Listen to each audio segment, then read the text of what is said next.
أعوذ بالله من الشيطان الرجيم.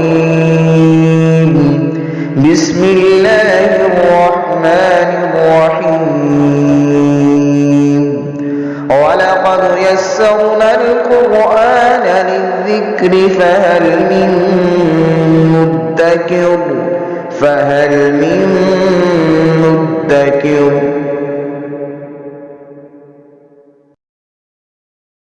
بسم اللہ الرحمن الرحیم۔ سورہ آل عمران کی 84 آیہ مبارکہ ہے۔ اعوذ باللہ من الشیطان الرجیم، بسم اللہ الرحمن الرحیم۔ قل آمنا باللہ وما انزل علینا وما انزل علی ابراہیم واسماعیل واسحاق ویعقوب والاسباط وما اوتی موسیٰ وعیسیٰ والنبیون من ربهم لا نفرق بین احد منہم ونحن له مسلمون۔ نبی کریم صلی اللہ علیہ وآلہ وسلم کی عظمت اور رفعت کا تذکرہ پچھلی آیات مقدسہ میں گزرا کہ اللہ تعالیٰ نے انبیاء کرام کو یہ حکم فرمایا اور ان سے وعدہ لیا کہ جب نبی رحمت حضرت محمد مصطفیٰ صلی اللہ علیہ وسلم تشریف لے آئیں گے تو پھر ان کی نبوت پر ایمان لانا ہے اور ان کی مدد کرنی ہے، اعلاء کلمت اللہ کے لیے ان کی نصرت کرنی ہے۔ اور یہ حکم تمام انبیاء کرام اپنی امتوں کو دیتے رہے اور انہیں یہ سبق پڑھاتے رہے۔ اور یہ سبق جو اسلام کا ہے اور جو نبی کریم صلی اللہ علیہ وسلم نے ہمیں بتایا اور قرآن کی آیات بتا رہی ہیں، وہ بڑا عمدہ سبق ہے اور وہ تمام انبیاء کرام کی نبوت کو تسلیم کرنے کا سبق ہے۔ سب نبیوں کی نبوت کو ماننا، یہ نہیں ہے کہ ہمارے نبی چونکہ نبی آخر الزمان صلی اللہ علیہ وسلم ہے تو ہم ان کو تو مانتے ہیں، پہلے نبیوں کا انکار کرتے ہیں۔ ایسا نہیں ہے، اور ایسا کسی نبی نے سبق نہیں دیا۔ سب انبیاء کرام نے دیگر انبیاء کرام کو اور ان پر نازل ہونے والی کتابوں کو ماننے اور ان پر ایمان لانے کا حکم دیا۔ اور دنیا کے اندر یہ عقیدہ اور یہ سبق اگر سکھا دیا جائے اور پھیلا دیا جائے تو ہر طرح کے فتنے، فساد اور یہ ادیان کی آپس کی جو معاملات ہیں یہ درست ہو سکتے ہیں۔ خاص طور پر اسلام کی مخالفت میں جو دوسرے لوگوں نے رویہ رکھا ہوا ہے، اگر انبیاء کرام کی تعلیمات پر عمل کر لیا جائے تو تمام جھگڑے ختم ہو سکتے ہیں۔ اور نبی کریم صلی اللہ علیہ وسلم کو یہاں یہی بتایا گیا، محبوب آپ اپنے لوگوں کو یہ سبق دیں۔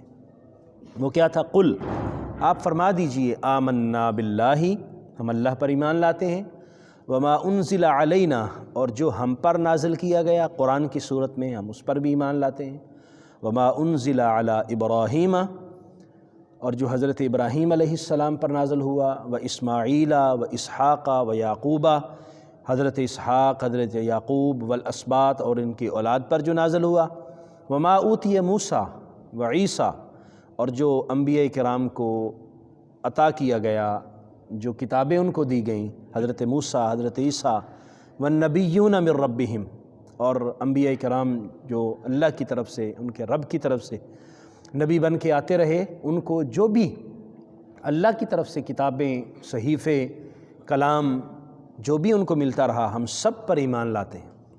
لا نفرق بین احد منہم، اور ہم ان میں کوئی فرق نہیں کرتے، یعنی ان کے نبی ہونے میں اور ان کے رسول ہونے میں کوئی فرق نہیں کرتے۔ مطلب یہاں درجات کا فرق نہیں ہے، درجے تو اللہ تعالیٰ نے خود قرآن میں فرمایا تلک الرسل فضلنا بعدهم علی بعد، رسولوں کو ہم نے درجے دیے، مختلف رسولوں کی فضیلت مختلف، انبیاء کرام کی زیادہ، پھر رسولوں کی فضیلت رسولوں سے ہے، اولو العزم رسول دیگر رسولوں سے زیادہ فضیلت رکھتے ہیں۔ مطلب یہ ہے کہ ایمان لانے میں تمام انبیاء کرام برابر ہیں، کسی پر ایمان لانے میں کوئی فرق نہیں ہے۔ حضرت آدم سے لے کر نبی کریم صلی اللہ علیہ وآلہ وسلم تک سب انبیاء کرام پر ایمان لانا ضروری ہے۔ وَنَحْنُ لَهُ مُسْلِمُونَ، اور ہم اللہ ہی کے سامنے سر تسلیم خم کرنے والے ہیں۔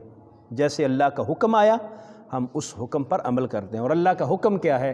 انبیاء کرام کی نبوت کو تسلیم کیا جائے، رسولوں کی رسالت کو مانا جائے، ان پر نازل ہونے والی کتابوں کا اقرار کیا جائے۔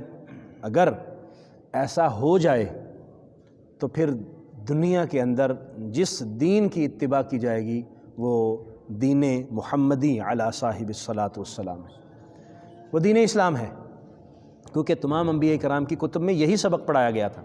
اور جو مدینہ میں رہنے والے تھے، خاص طور پر یہود اور اس کے علاوہ ارد گرد نصارہ، ان سب کو یہ بار بار تلقین کی گئی۔ دیکھو تورات اور انجیل کو دیکھو، تمہیں نظر آئے گا کہ اللہ تبارک و تعالیٰ نے نبی کریم صلی اللہ علیہ وسلم کی نبوت کو ماننے کا حکم دیا، اور ان نبیوں نے تلقین کی ہے، اور پھر بار بار یہ ان کو سبق پڑھایا بھی جاتا رہا، لیکن انہوں نے ماننے سے انکار کر دیا۔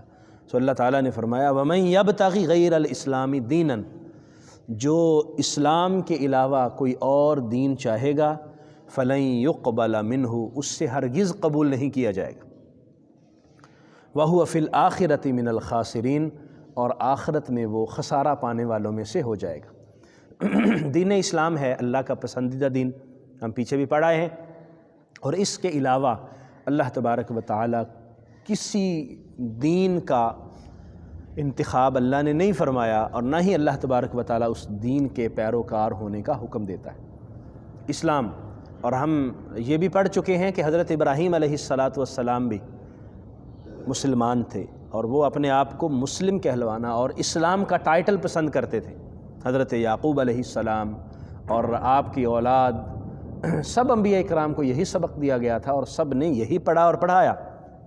اس لیے اسلام کے علاوہ کوئی اور دین کسی نبی کا نہیں رہا، سارے ہی مسلمان تھے، اور اسی دین کو ہی آگے پھیلانے کا حکم دیا گیا۔ کیف یہدی اللہ قوما، اللہ اس قوم کو کیسے ہدایت دے گا، کفروا بعد ایمانہم، جنہوں نے ایمان لانے کے بعد کفر کر دیا۔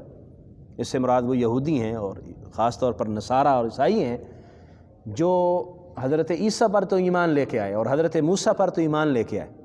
اب چاہیے یہ تھا کہ جب نبی کریم صلی اللہ علیہ وسلم تشریف لائے تو پھر ایمان حضور پر لے آئے، لیکن انہوں نے انکار کر دیا، کافر ہو گئے اور کفر اختیار کیا۔ تو فرمایا اللہ ان لوگوں کو ہدایت کیسے دے؟ اللہ ان لوگوں پر اپنی نظر کرم نہیں ڈالتا، اللہ انہیں ہدایت کے لیے منتخب نہیں فرماتا جنہوں نے یہ کام کیا۔ وَشَاهِدُوا أَنَّ الرَّسُولَ حَقٌّ، اور وہ اس بات کے گواہ ہیں کہ رسول صلی اللہ علیہ وسلم حق ہیں۔ وَجَاءَهُمُ الْبَيِّنَاتُ، اور ان کے پاس گواہیاں بھی آ چکی، نشانیاں بھی آ چکی، واضح نشانیاں ان کے پاس آ گئی، جانتے ہیں کہ رسول اللہ صلی اللہ علیہ وسلم حق ہیں۔ حضور علیہ السلام کے معجزات بھی دیکھ چکے، ساری نشانیاں، ظاہری روحانی علامتیں، سب کچھ معلوم ہو گیا، دیکھ لیا، لیکن اس کے باوجود انہوں نے کفر کو پسند کیا۔ واللہ لا یہدی القوم الظالمین، اور اللہ تبارک و تعالیٰ پھر ظالموں کو ہدایت نہیں دیتا۔ ظلم سے مراد یہاں کفر کو اختیار کرنا ہے، نبی کریم صلی اللہ علیہ وسلم کی مخالفت کو چن لینا ہے، حضور علیہ السلام کے رستے کے علاوہ دوسرا رستہ منتخب کر لینا ہے۔ اور جو لوگ ایسا کرتے ہیں وہ پھر اللہ کے فضل اور کرم کے مستحق نہیں ٹھہرتے، پھر وہ آخرت کی جو دائمی زندگی ہے اس میں خسارے اور گھاٹے کی طرف چلے جاتے ہیں، اور گھاٹے اور خسارے کا سودا کرتے ہیں۔ تو ان آیات مقدسہ سے ہمیں یہ علم ہوا کہ اللہ تبارک و تعالیٰ کے جملہ انبیاء کرام پر ایمان لانا، اور ان پر نازل ہونے والی کتابوں اور نازل ہونے والے صحائف اور کلام پر ایمان لانا، یہ ہمارے ایمان کا بنیادی حصہ ہے، اور تمام انبیاء کرام پر ایمان لانے کا ہمیں حکم دیا جائے، اور ہم ان پر ایمان لانے میں کوئی فرق نہیں کریں گے، سب پر ایمان لے کے آئیں گے، کسی نبی کو ہم خارج نہیں کریں گے، سب انبیاء کرام کی نبوت اور ان پر نازل ہونے والے کلام پر ایمان لے کے آئیں گے۔ اور جن لوگوں نے دین اسلام کے علاوہ کسی اور دین کو پسند کیا، اللہ کریم کی بارگاہ میں وہ راندہ درگاہ ہوگا، اللہ کریم قطعاً اس کو درجہ قبولیت عطا نہیں فرمائے گا۔ اس لیے حکم دیا گیا کہ نبی کریم صلی اللہ علیہ وآلہ وسلم سے متعلق جو انہوں نے حسد اور بغض اندر پالا ہوا تھا، اور انہوں نے اس کو ایمان سے دور کر دیا۔ یہ ایک ایسی بیماری تھی کہ جس کی وجہ سے وہ دائمی خسارے کا شکار ہو گئے۔ اللہ کریم سب کو ایمان کی توفیق عطا فرمائے اور پوری دنیا کے اندر بسنے والے انسان نبی کریم صلی اللہ علیہ وسلم کے پیروکار بن جائیں، اللہ تعالیٰ کے فضل و کرم کے مستحق بن جائیں، اور اللہ کریم جل مجدہ کی آخرت میں جو نعمتیں ہیں ان کے حقدار بن جائیں۔ اللہ کریم توفیق عطا فرمائے، آمین۔ وآخر دعوایا ان الحمد للہ رب العالمین۔